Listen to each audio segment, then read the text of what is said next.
یہ ویڈیوز اپنے بچوں کو دکھائیں تاکہ ان کو ہمارے اسلام کے بارے میں معلومات حاصل ہوں۔ بسم اللہ الرحمن الرحیم۔ یہ واقعہ اس دور کا ہے جب اسلام قبول کرنا صرف زبان کا اقرار نہیں ہوتا تھا بلکہ جان مال اور عزت سب کچھ داؤ پر لگانا پڑتا تھا۔ یہ واقعہ ہے حضرت خبیب بن عدی کا۔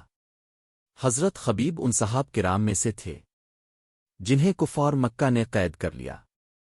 انہیں معلوم تھا کہ اب واپسی ممکن نہیں، موت بالکل قریب ہے۔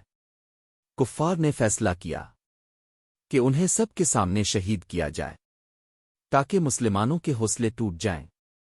جب حضرت خبیب کو سولی کے قریب لایا گیا تو ایک کافر نے تنزیہ انداز میں پوچھا، اے خبیب، کیا تم یہ پسند کرو گے کہ آج تمہاری جگہ محمد ہوں اور تم اپنے گھر میں آرام سے بیٹھے ہو؟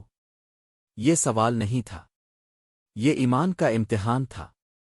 حضرت خبیب نے ذرا بھی توقف نہ کیا، نہ آواز کانپی، نہ نگاہ جھکی۔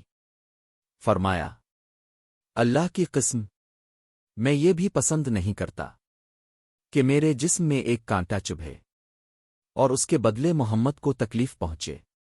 یہ سن کر کفار پر سکتہ طاری ہو گیا۔ ایک کافر بے اختیار بول اٹھا، میں نے دنیا میں کسی کو اپنے رہنما سے ایسی محبت کرتے نہیں دیکھا جیسی محبت یہ لوگ محمد سے کرتے ہیں۔ پھر حضرت خبیب نے سولی پر چڑھنے سے پہلے 2 نفل ادا کرنے کی اجازت مانگی۔ نماز کے بعد فرمایا، اگر تم یہ نہ سمجھتے کہ میں موت کے خوف سے نماز لمبی کر رہا ہوں تو میں اور بھی طویل نماز ادا کرتا۔ اور پھر وہ مسکراتے ہوئے اللہ کے حضور حاضر ہو گئے۔ یہ تھا ایمان جو آزمائش میں بھی متزلزل نہ ہوا۔ آج ہم کہتے ہیں ہم نبی سے محبت کرتے ہیں، مگر کیا ہماری محبت کسی امتحان میں بھی ثابت ہوتی ہے؟ یہ واقعہ ہمیں سکھاتا ہے ایمان دعوے کا نام نہیں، ایمان قربانی کا نام ہے۔ اس طرح کی مزید ویڈیوز کے لیے ہمیں لائک کریں اور ہمارے چینل کو فالو کریں۔